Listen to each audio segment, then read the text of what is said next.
السلام علیکم ورحمۃ اللہ وبرکاتہ۔ الحمد للہ رب العالمین والصلاة والسلام علی سید المرسلین وعلی آلہ وصحبہ اجمعین، اما بعد فاعوذ باللہ من الشیطان الرجیم، بسم اللہ الرحمن الرحیم۔ فَإِنْ آمَنُوا بِمِثْلِ مَا آمَنْتُمْ بِهِ فَقَدِ اهْتَدَوْا۔ صدر محترم، حکم صاحبان اور میرے سامنے بیٹھے دینی و ملی بھائیوں، آج کے سالانہ انجمن میں جس موضوع پر لب کشائی کرنا چاہتا ہوں وہ ہے منہج سلف کی اہمیت و ضرورت۔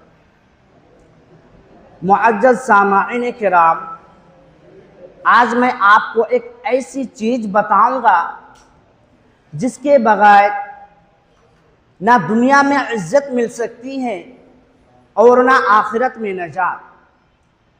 وہ بات ہے منہج سلف، جس پر چل کر صحابہ نے جنت کو اپنا ٹھکانہ بنایا اور تابعین نے اسلام کو چاروں طرف پھیلایا اور تابعین نے اسے ہم تک محفوظ طریقے سے پہنچایا۔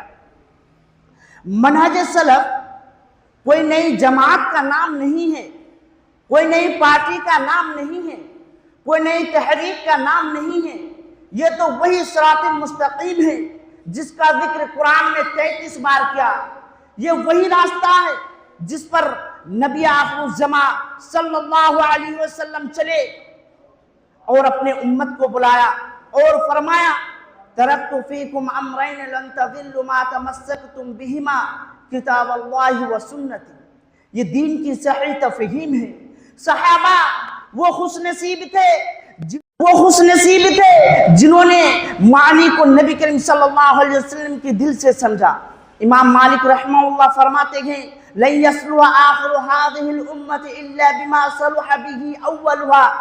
کیا ہم آج اپنی عقل، اپنی رائے اور اپنے فلسفے سے قرآن و سنت کو سمجھنا چاہتے ہیں؟ نہیں، صحیح فہم وہی ہے جو صحابہ کا فہم ہے۔ یہ واحد راہ نجات ہے۔ نبی کریم صلی اللہ علیہ وسلم نے فرمایا ستفترق هذه الامت على 73 فرقة كلها في النار الا واحدة۔ صحابہ نے پوچھا یہ اللہ کے رسول وہ کون سی جماعت ہے جو جماعت حق پر ہوگی؟ نبی کریم صلی اللہ علیہ وسلم نے فرمایا من کان علی مثل ما انا علیہ وصحابی، جو میرے اور میرے صحابہ کے طریقے پر ہوگا۔ یہ حدیث بتا رہی ہے کہ راہ نجات کا ٹکٹ صرف منہج سلف ہے، کیونکہ نبی کریم صلی اللہ علیہ وسلم نے فرمایا کل بدعۃ ضلالہ وکل ضلالۃ فی النار، اور فرمایا من احدث فی امرنا ھذا ما لیس منہ فہو رد۔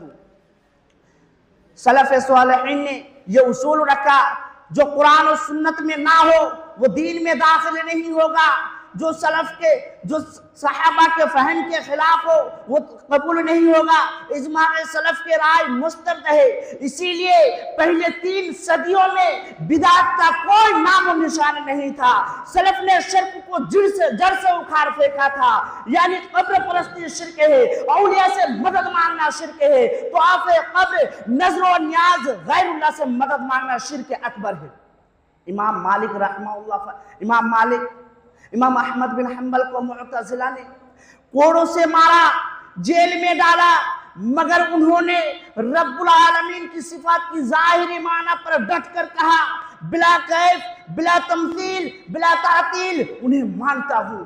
یہ ہے منہج سلف میرے بھائیوں، یہ ہے منہج سلف۔ یہ اللہ کے بندو، آج فتنوں کا طوفان ہے۔ شیعہ حضرات صحابہ پر لعنت بھیجتے ہیں، صوفی پیر کو رب العالمین کا درجہ دیتے ہیں اور لائبرل و قرآن کو سائنس کے تابع کرنا چاہتے ہیں۔ خوارج تکفیر کر کے خون بہاتے ہیں۔ فرقہ واریت نے امت کو 73 ٹکڑوں میں تقسیم کر دیا۔ منہج سلف پر واپسی کا یہ واحد چیز ہے جو ہمیں اور آپ کو ایک پلیٹ فارم پر لا سکتی ہے۔ منہج سلف کوئی نئی چیز نہیں ہے، یہ تو وہی راستہ ہے جس پر حضرت ابو بکر صدیق رضی اللہ تعالی عنہ چلے، یہ تو وہی راستہ ہے جس پر حضرت عمر عثمان علی رضی اللہ تعالی عنہ چلے، یہ تو وہی راستہ ہے کہ جس پر امام احمد بخاری، ابن تیمیہ، محمد بن عبد الوہاب، البانی، ابن باز رحمہ اللہ چلے، یہ تو وہی راستہ ہے۔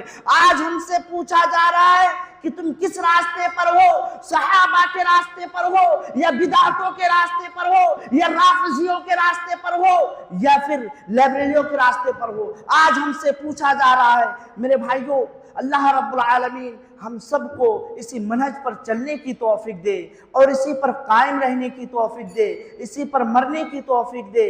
جب ہمیں رب العالمین قیامت کے دن اٹھائے تو اسی منہج کے ساتھ اٹھائے۔ آخر میں دعا ہے، اللہم اہدنا الصراط المستقیم صراط الذین انعمت علیہم غیر المغضوب علیہم ولا الضالین، آمین یا رب العالمین۔ وآخر دعوانا ان الحمد للہ رب العالمین۔ السلام علیکم ورحمۃ اللہ وبرکاتہ۔